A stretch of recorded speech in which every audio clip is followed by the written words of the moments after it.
कई अध्ययनों से पता चला है कि आर्टिफिशियल इंटेलिजेंस के अधिक इस्तेमाल से हमारी सोचने की क्षमता यानी क्रिटिकल थिंकिंग पर बुरा असर पड़ रहा है।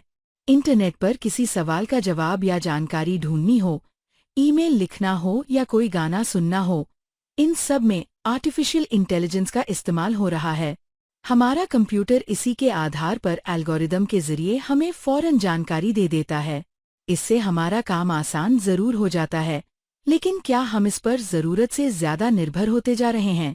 क्या हम अपनी समीक्षात्मक सोच यानी किसी विषय पर गहराई से सोचने की क्षमता का इस्तेमाल कम करने लगे हैं और हमारी ये क्षमता कमजोर होती जा रही है? क्या हमारा आत्मविश्वास भी कम हो रहा है? कई अध्ययनों से पता चलता है कि इससे हमारी समीक्षात्मक तरीके से सोचने की क्षमता यानी क्रिटिकल थिंकिंग पर बुरा असर पड़ रहा है। MIT की मीडिया लैब के एक अध्ययन में कुछ लोगों को निबंध लिखने के लिए कहा गया। उनमें से कुछ लोगों ने इसके लिए AI का इस्तेमाल किया, जबकि अन्य लोगों ने नहीं किया। इसमें यह दिखाई दिया कि जिन लोगों ने निबंध लिखने के लिए AI का इस्तेमाल किया, वे अगले निबंध लिखते समय अधिक आलसी होते गए। इसलिए हम यह समझने की कोशिश करेंगे कि क्या आर्टिफिशियल इंटेलिजेंस हमारी क्रिटिकल थिंकिंग क्षमता को नष्ट कर रहा है। क्रिटिकल थिंकिंग क्या होती है? कई बार हम पुरानी चुनौतियों को पिछले अनुभव के आधार पर ही सुलझाते हैं। क्रिटिकल थिंकिंग का अर्थ है किसी विषय के सभी पहलुओं को परखकर निष्पक्ष तरीके से आकलन करना और फैसला लेना। यानी किसी बात को आंख मूंद कर मान लेने के बजाय उसके सभी पहलुओं पर गौर करना। हम इस क्षमता का इस्तेमाल समस्याओं को सुलझाने के लिए करते हैं। अमेरिका की वर्जीनिया यूनिवर्सिटी में मनोविज्ञान के प्रोफेसर कहते हैं कि हम अक्सर किसी बात का निर्णय क्रिटिकल थिंकिंग के आधार पर नहीं, बल्कि अपनी याददाश्त के आधार पर करते हैं। वह कहते हैं, दरअसल अक्सर हम किसी समस्या का हल ढूंढने के लिए अपने पूर्व अनुभवों या उसकी स्मृति पर निर्भर करते हैं, लेकिन कई बार हम ऐसी समस्या का सामना करते हैं जो हमारे सामने पहली बार खड़ी हुई हो, यानी उसे हम अपनी स्मृति के आधार पर नहीं सुलझा सकते। ऐसे में हमारी क्रिटिकल थिंकिंग सामने आती है। स्मृति महत्वपूर्ण होती है और कई बार हम उसी की मदद से सफलतापूर्वक समस्याएं सुलझा चुके होते हैं।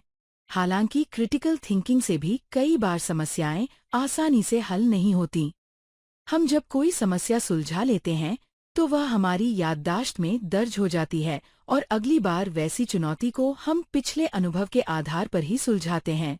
क्रिटिकल थिंकिंग मस्तिष्क के सामने वाले हिस्से में रहती है, जिसे प्रीफ्रंटल कॉर्टेक्स कहते हैं, जबकि स्मृति दूसरी जगह संग्रहित होती है। उस हिस्से को हिपोकैम्पस कहते हैं।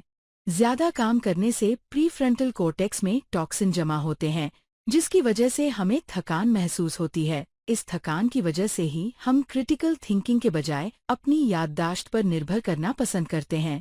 इससे काम तो आसान हो जाता है, लेकिन हम समस्याओं को सुलझाने के नए तरीके सीखने से वंचित रह जाते हैं।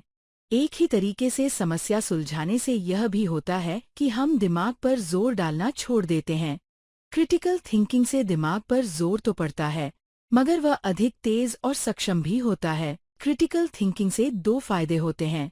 एक तो ये कि हम नई चुनौतियों का सामना करना सीखते हैं और दिमाग तेज होता है।